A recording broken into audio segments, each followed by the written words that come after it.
Welcome to Magnet Marketers, our weekly live show where we break down the head, heart, and hand approach to building sustainable growth in your business.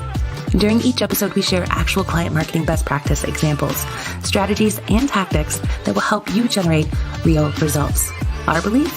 A magnet always works better than being a bullhorn to attract, retain, and build your brand. Ready to dive into this week's Relationship Marketing Training Tuesday? Well, let's get started. Here's your host, Mike Gingerich and Jessika Phillips.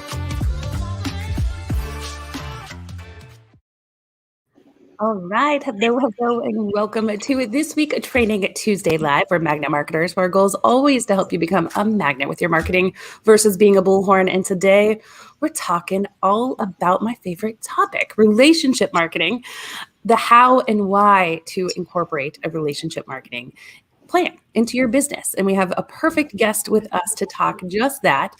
Allie with us. But before we introduce Allie to you and all of her awesomeness, a quick hello if we've not met before. My name is Jessika Phillips with Now Marketing Group in the Relationship Marketing System. And my goal is to help you love more, give more, be more through the art of authentic relating. My awesome co-host, he's Mike Gingerich. He's the president of a web development and software firm called Digital Hill Multimedia. He's a published author 5 times over, triathlete, runner, biker, and leading business blogger at MikeGingerich.com. How's it going, Mike? Hey, I'm doing well, Jessika, and looking forward to our topic today. It's hot and steamy here in Pennsylvania, and this is a hot topic. So I'm thrilled to dive in. I think we got the right person for it. So without further ado, let me introduce Allie Bloyd to you. So Allie is coming from a lifetime of experience with business, and she's worked in multiple areas, local businesses, parents' real estate company when she was young, and moving into publishing, graphic design, and beyond that, she began to kind of migrate over marketing director for a 7 to 8 figure home improvement, kitchen, bath businesses, and now is all bringing all those pieces together and helping others craft education-based marketing strategies that build brand loyalty and increase revenue. So welcome, Allie. Thank you so much for having me. I'm excited to be here. Good. What I heard was Allie's a doer. She's a doer. She's a get it done kind of person.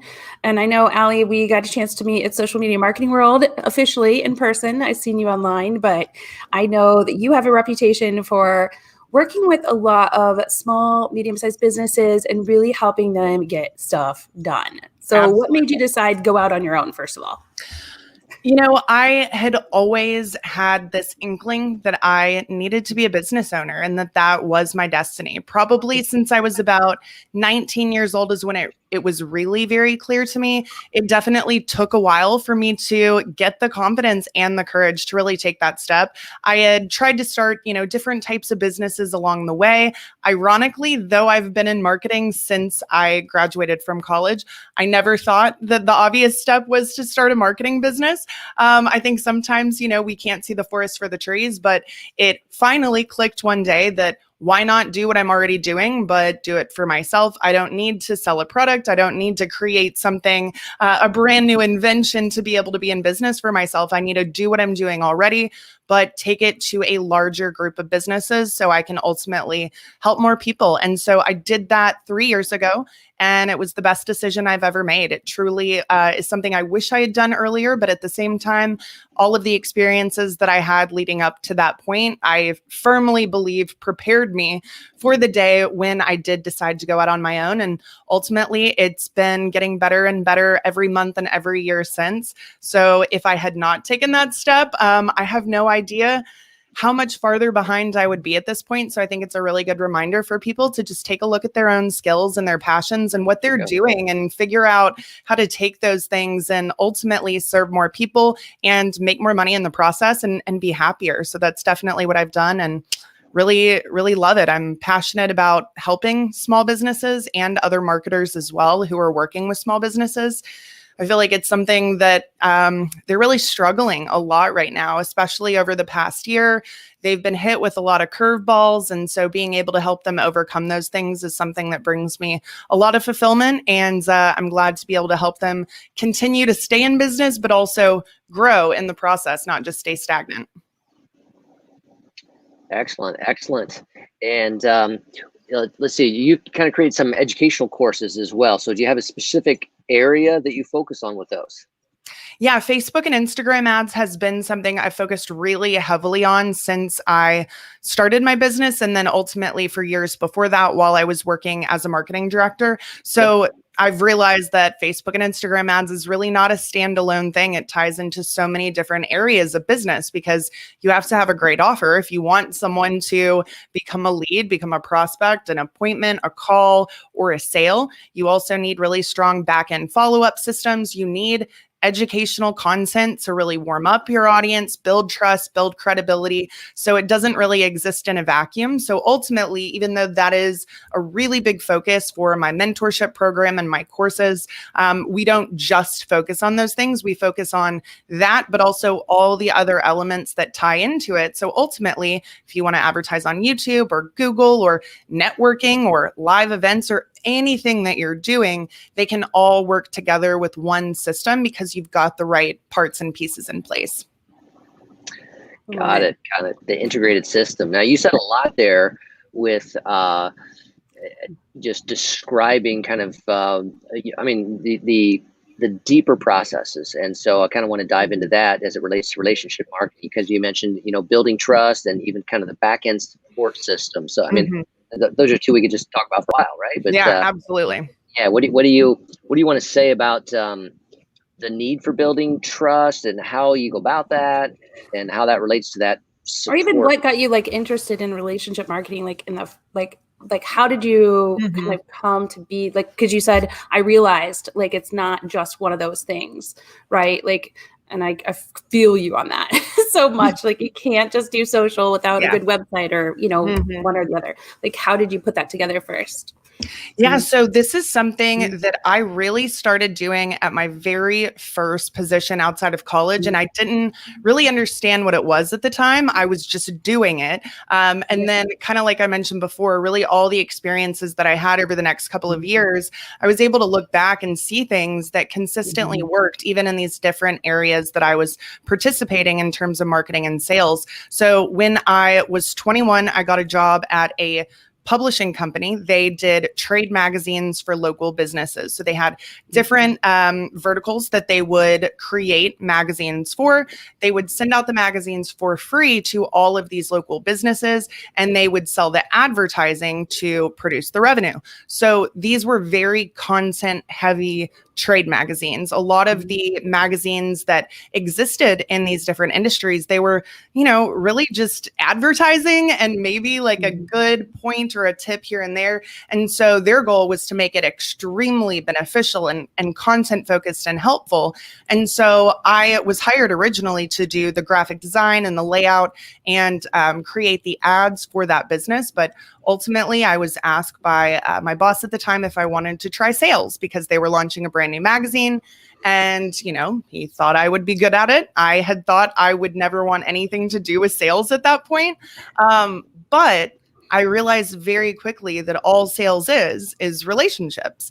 And once I understood everything has sales part of it, right? Yes. And once I started looking at it differently, not as sales, but as just building relationships, it became very easy and very natural for me. And so I was able to virtually single-handedly launch that magazine from the ad revenue that I produced. I was doing the article writing and the design. So this was kind of like a labor of love and really gave me also my first taste at really building something from the ground up and seeing your hard work, what you're doing actually have an output that's favorable. So the sales and relationship building that I got at that point was hugely important for really, I use those skills that I acquired at that time every single day. And from that, I also realized how powerful content was as well, because that's really what the magazine was about. Without that content, there was no reason for anybody to open it up. Then it's just a book of ads. Nobody wants to see a book of ads. Even if you're a business owner who needs these different products and services, it's not interesting or engaging. So I was able to kind of take both of those pieces from a very early time in my career, and then I just continued to build on that. So I was able to become a marketing director for a roofing and restoration company after that position. Not an extremely exciting topic in a lot of ways. Roofing's kind of boring. Restoration, this is something where there's a lot of damage. It's not really a fun topic, but I was able to take those content skills that I had been learning and really put them into use for SEO, for kind of pre-sale articles to build warm audiences on social media. And then my next position was that kitchen and bath business, remodeling business. And I was able to just really expound on that a lot, not only on the email side and the social content side, but very heavily on the blog side. So we got a ton of organic traffic from those blogs. We were then able to put on live events that really kind of focused on the same content that I was putting out on social and in the blogs and in the videos I was creating to educate homeowners on the biggest questions they had, because this was not a straightforward process for them. They had a ton of questions that nobody was really answering in the industry, like, how much is this going to cost me? Something pretty basic, but there was no one in that market that was doing it, or really helping people understand the different products and materials and what those differences were. So I created this live local event, and I did that really successfully for about 5 years while I was at that company.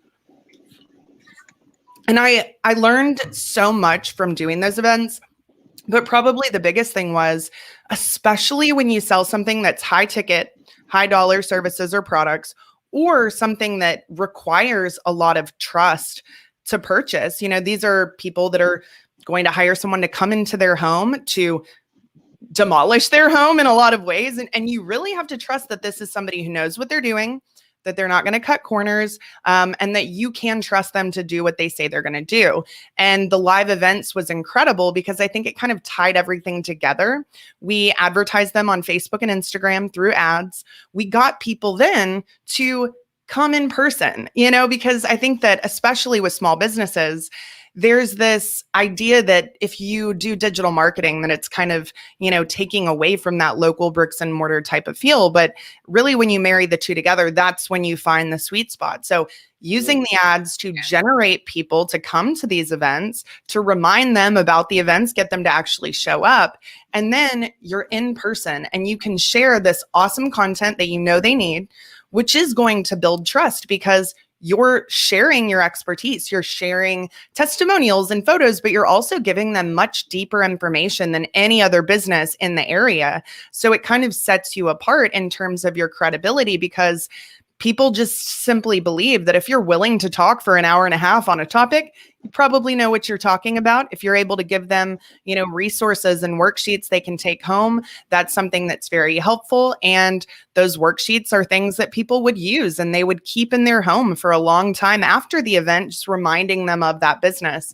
So those events converted clients a lot easier than any other format. It also tended to produce the highest paying jobs. So when I really started to look at all of that data from, years of putting these events on, and everything was really clear in terms of how well they converted and how the sales were typically higher than the average for the business as a whole, it really just showed me even more that the content that you're putting together matters so much that you want to be able to build a relationship with people in whatever format that is. When I did advertising sales, it was on the phone. That's how I was building those relationships. I was also doing LinkedIn outreach and building relationships, but I then get them on the phone, off the digital platform and into a real life scenario where you can actually get to know somebody a lot better.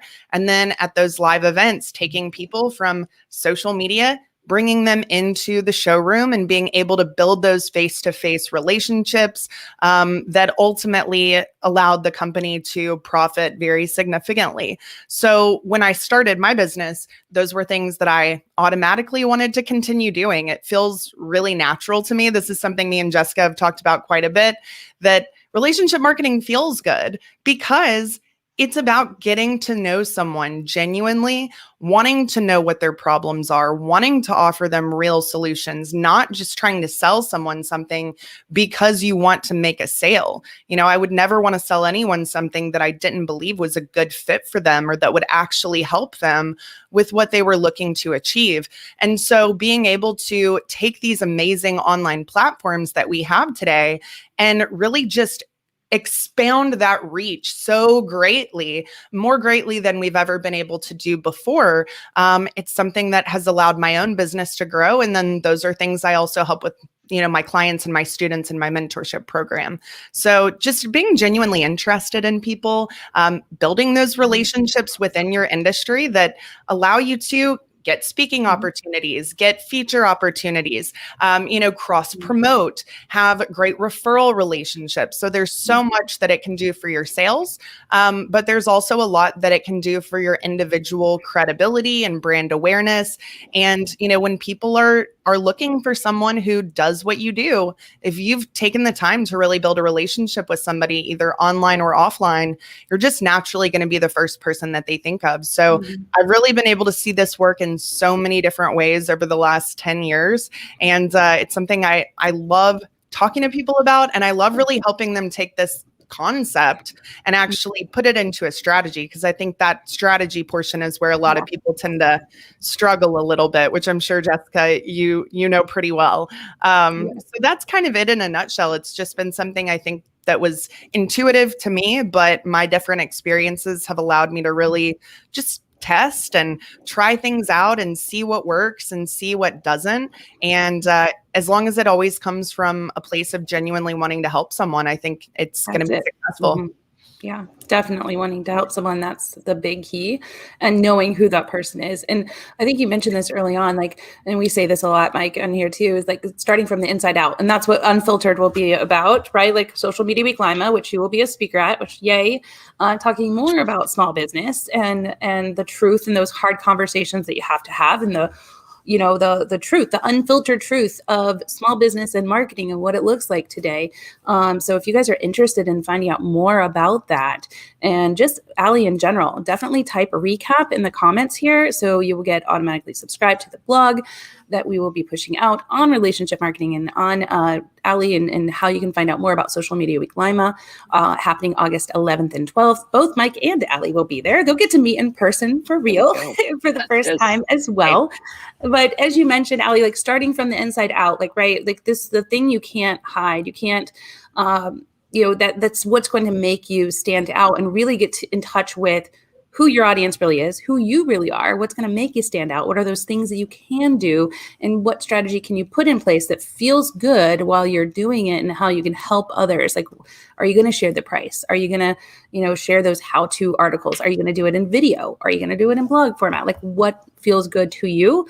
But having that plan in place, and then having those tools in place as well to stay in contact and make sure that your audience is nurtured over time is definitely huge. And Mike, I think you were, leading into that question too about trust, but I'll let you ask it in another way now that we heard a little bit more about how she's using relationship marketing.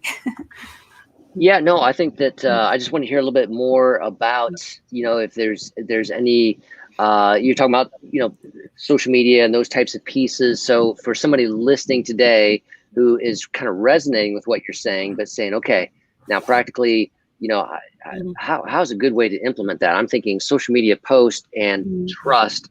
How am I marrying those two together?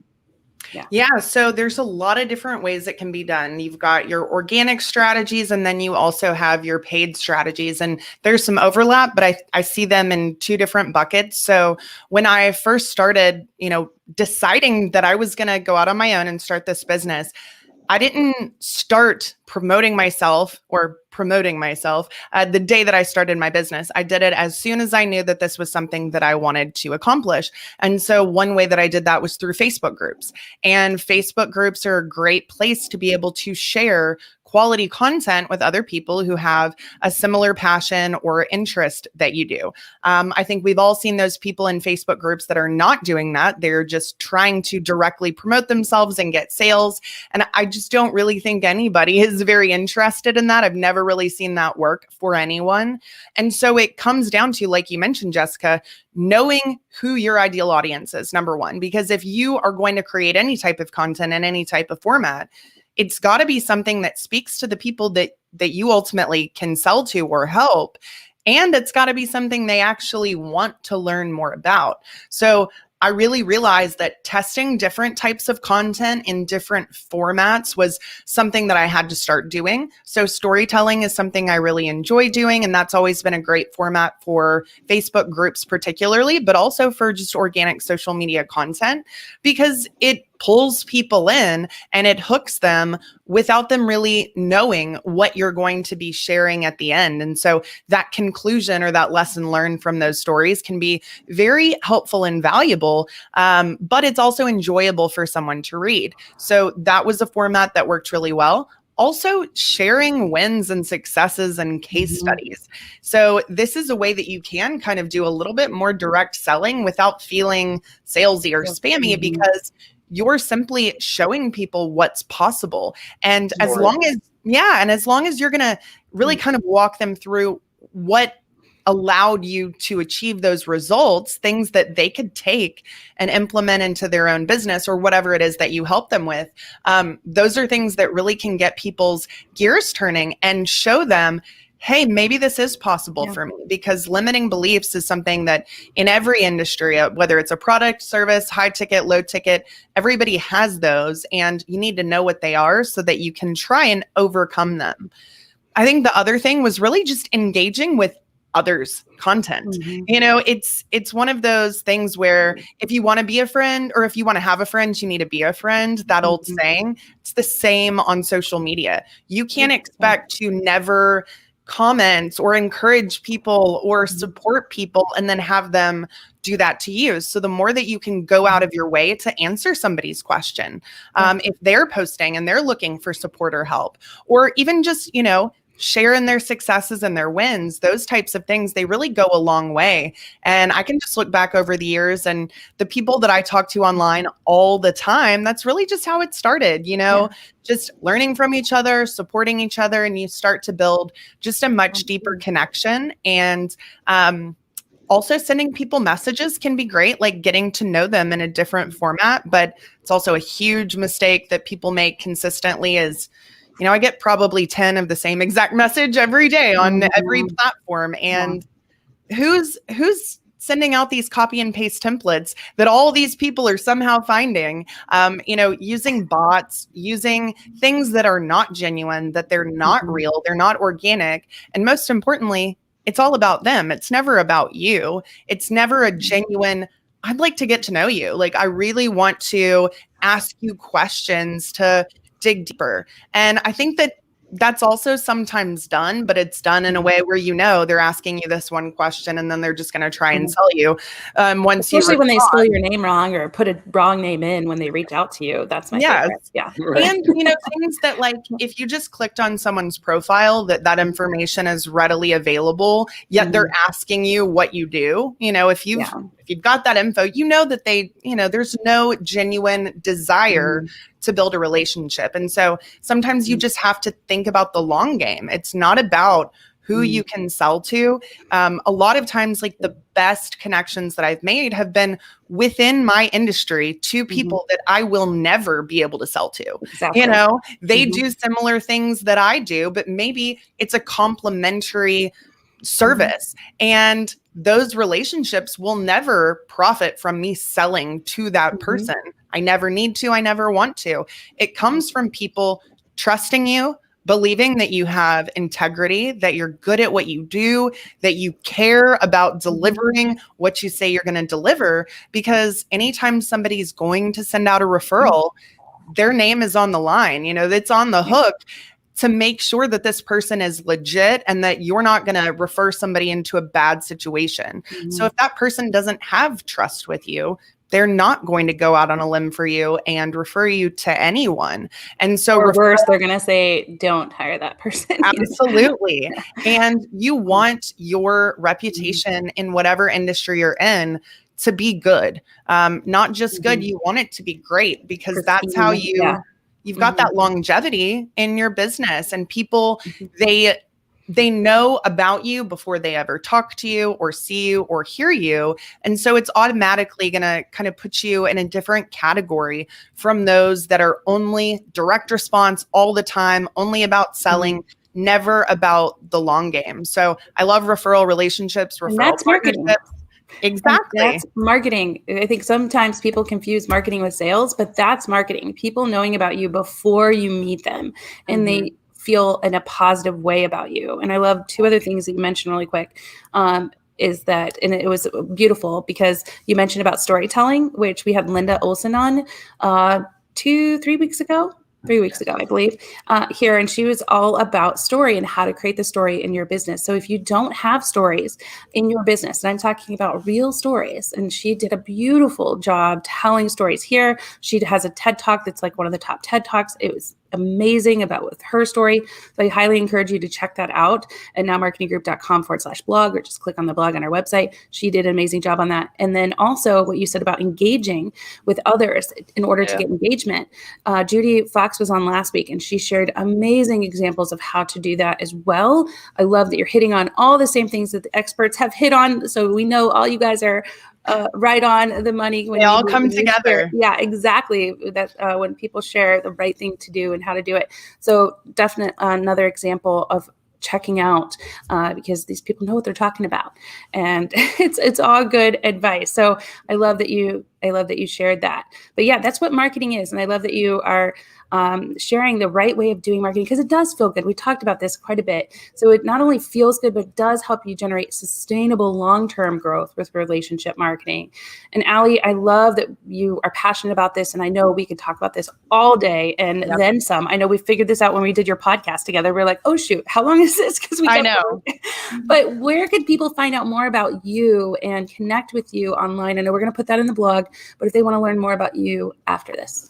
Yeah, so you can check out my website, alliebloydmedia.com. I also have really been working pretty hard to get some great videos on YouTube, something very helpful, lots of short form, but a lot of long form, teaching type of content that you can truly benefit from. I think that's a great place to take a look at. And then you also can just connect with me on social media, send me a message, let's get to know each other. Relationship marketing, it's what it's all about. And if they want to listen and their audio, they can get your podcast too, right? Yes, absolutely. So it's called Marketing Inc. Big Ideas for Local Businesses. And that's on every podcast directory. You can go to marketinginc.podcast.com and check that out. There's some really great interviews and just, individual content that I've put out, and something I truly think will help marketers as well as small business owners. 100% agree. Definitely wealth of information, great ideas and examples for other small businesses to take advantage of. Another advocate for relationship marketing because it does work and it feels good.